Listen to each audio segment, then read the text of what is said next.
Hello and welcome to lesson 1 of week 13. In this lesson, we are going to look at 2D and 3D transforms in CSS. My name is Mildred. In CSS, we can rotate, we can alter, and we can scale elements using the transform property. For this class, I have created a container on the page and I have set the border, the height and width of the container here. So we are going to try to apply transformation methods to this container to see what they are. We have the transform property written like this, and it takes several methods.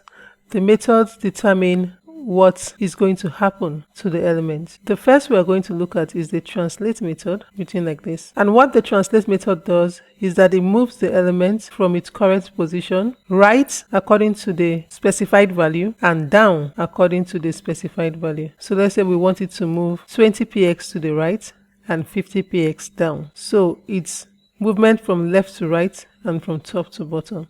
When I save this and I refresh my page, we have this move from its position. We have another method called the rotate method, but want it to rotate. Do we want it to rotate 45 degrees clockwise? You use positive value. Counterclockwise, you use negative value. So rotate is in degrees, written like this. So when I refresh, it's going to rotate 45 degrees. If I want it to rotate counterclockwise, I use a negative value.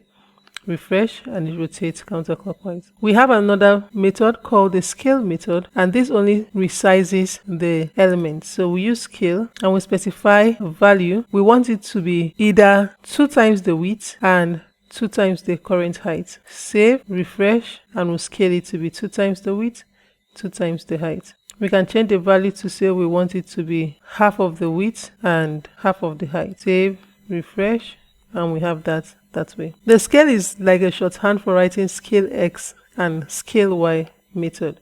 So when we use scale X like this, we are only saying that we want to increase or decrease the width of the element. And so we specify only one value, saying that we want to handle just the width, and we are going to scale the width.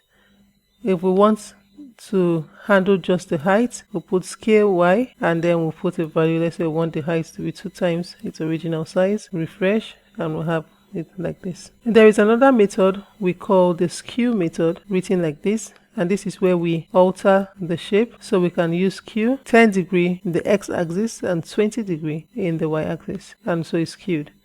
We want it to say we want to use qx like this, and we want to handle just the x-axis. Save, refresh, and we want to handle just the y-axis.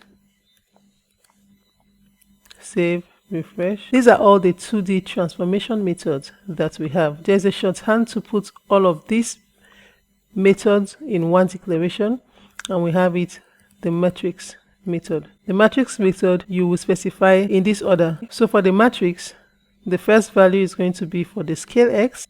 So play around with the values and then you will understand the rules of using the matrix.